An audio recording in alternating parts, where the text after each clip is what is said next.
La Pro Favara batte il Don Carlo Misilmeri, passa il primo turno dei play-off del campionato di eccellenza Girone A e prosegue il suo cammino verso la conquista della Serie D. La Pro Favara si è imposta per 3-2 sul Misilmeri, che ha comunque affrontato la gara a viso aperto, dando parecchio filo da torcere ai gialloblu favaresi, che comunque fin dai primi minuti sono andati in avanti con lo scopo di vincere la partita e non per ammorbidire il gioco, forti del doppio risultato, pareggio e vittoria nei 120 minuti, a loro favore, in considerazione della migliore posizione in classifica. Pro Favara subito in avanti con La Piana e Retucci che prendono subito le misure. È proprio Retucci a sbloccare il risultato al 18°, deviando in rete un tiro di Fricano dal limite. Entrambe le squadre al 23° sono costrette a giocare in 10 in quanto il direttore di gara, su segnalazione della sua collaboratrice Elvira Rizzo di Enna, espelle Lupo e Cossentino per reciproche scorrettezze. Una grossa perdita per mister Catalano che con l'Enna dovrà fare a meno di una pedina importantissima e fondamentale per l'economia di gioco della Pro Favara, qual è il centrocampista Lupo. Prima del riposo, al 45° abbondante, il Misilmeri pareggia con un gran gol di Mendola che in rovesciata di destro batte i Re. Nella ripresa è La Piana a fare la differenza. Raddoppia al 64° con un tiro in diagonale su assist di Bossa e al 65° va ancora in rete realizzando la doppietta personale. Gli ospiti si buttano in avanti e al 77° accorciano le distanze con Manfrè, mentre la Pro Favara con Graziano sbaglia 2 gol a porta vuota.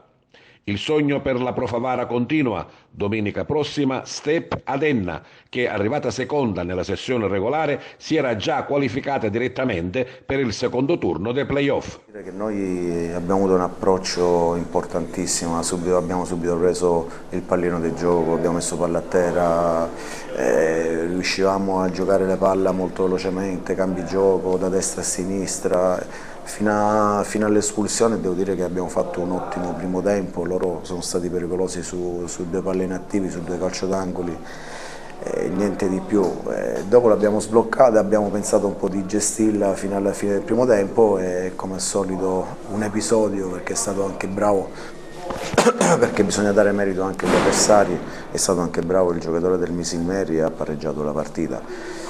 10 contro 10, sai, occupare tutto il campo non è facile. I ragazzi, devo dire che alla fine del primo tempo abbiamo messo un po' d'ordine, abbiamo spostato qualche elemento e da lì sapevamo che andavamo incontro a degli spazi che sicuramente il Misilmeri ci avrebbe lasciato, perché prendeva questa palla e la giocava sugli attaccanti in verticale e sugli spazi noi siamo molto bravi, infatti abbiamo avuto 3, 4, 5 non so, occasioni per poter fare gol, poi non siamo stati bravi a sfruttarle sia per ingenuità nostra sia per anche bravura anche degli avversari, però sarebbe stato un peccato veramente alla fine stare qui a parlare di altre cose, perché oggi credo che il Favara ha meritato ampiamente un passaggio del turno. Ho fatto una bella partita, sì, e penso che la gente si è divertita sia da una che dall'altra parte, anche perché si sono affrontate secondo me 2 squadre forti, come quando ha vinto l'Agras che dicevano che meritava anche l'Enna di vincere il campionato.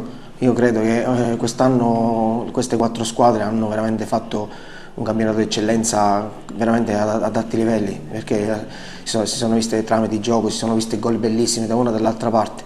Faccio complimenti a tutte e 2 squadre e sono contento per la mia naturalmente.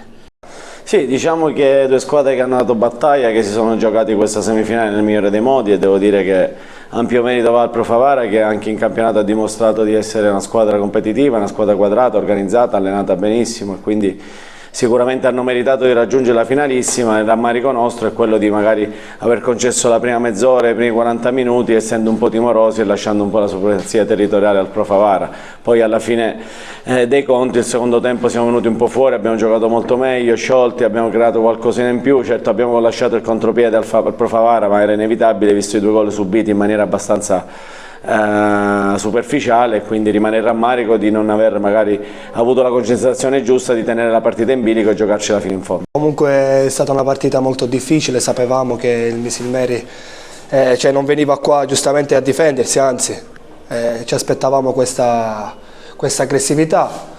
E noi penso che siamo stati bravi a prendere subito le misure, e poi anche con pure l'esplosione che c'è stata al primo tempo siamo stati bravi a gestire la partita, anche se abbiamo preso il gol quasi a fine primo tempo. E poi secondo tempo siamo stati bravi a sfruttare le tante occasioni che abbiamo avuto, perché poi secondo tempo se la partita è finita 3-2, se finiva 4-2, 5-2 non c'era niente da dire. Anche 6-2. I complimenti vanno fatti a tutta la squadra, a tutta la società, al mister, sia per la stagione che per la partita di oggi. Oggi abbiamo raccolto in parte i frutti di un'annata molto positiva per noi, per la città, e ancora non abbiamo fatto nulla perché vogliamo continuare ad andare avanti, perché stare insieme ci piace e vogliamo andare molto avanti.